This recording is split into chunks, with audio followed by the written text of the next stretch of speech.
Okay, so as I was working on my kopis sword that I made, well, you probably saw it maybe 2 weeks ago. By the way, I upload these. I literally just finished sharpening it maybe 15 minutes ago. And the video you're going to see in between them is, well, still being glued together.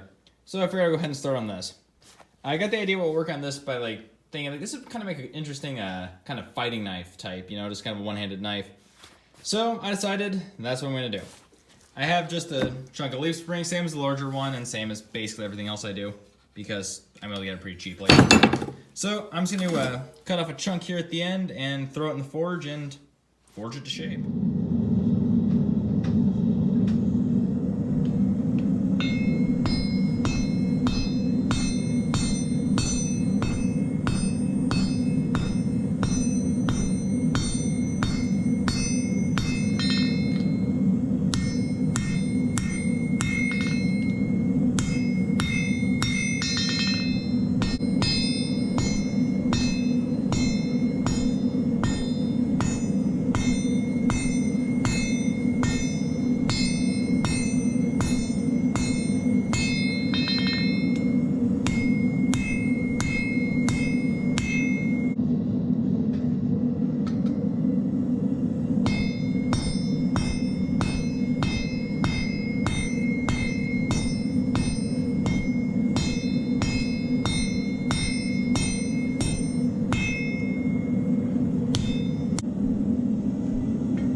Okay, now that we have our forging done, gonna start grinding. The handle, shaped about what I want, but it's a little small. So I'm gonna have to, of course, cut into that and make room for my finger. Other than that, it's not bad. I kind of want it to be just barely big enough, so that way my hand doesn't slide or anything. Sometimes if your knife handle's too big, your hand has a lot of movement, and I don't like that.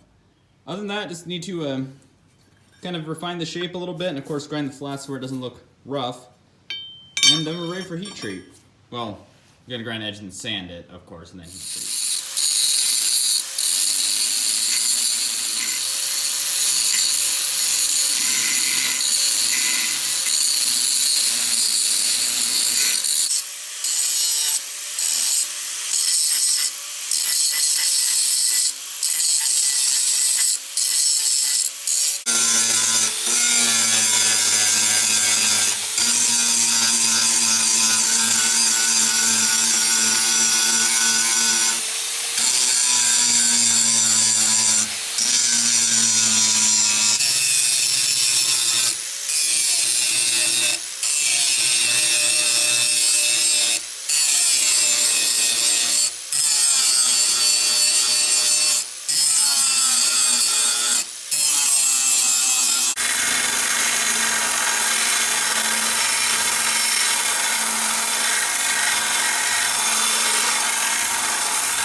Okay, now that we have it all sanded out, we're ready for, well, normalizing and heat treat.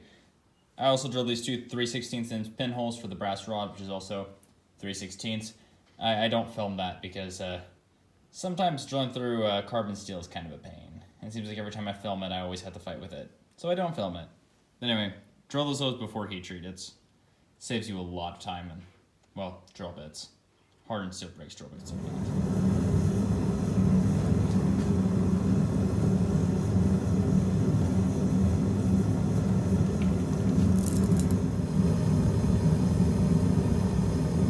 Okay, now that we have this, all cleaned up and etched and all that, I have these scales cut out, just a couple pieces of hickory. I stick a 1 by whatever, cut it about the shape, and then cut it in half, which makes these not quite 1/2 inch because 1 bys are shrunk down. Anyway, also drilled 3/16 inch holes, fit my 3/16 brass pins. Sorry, long day.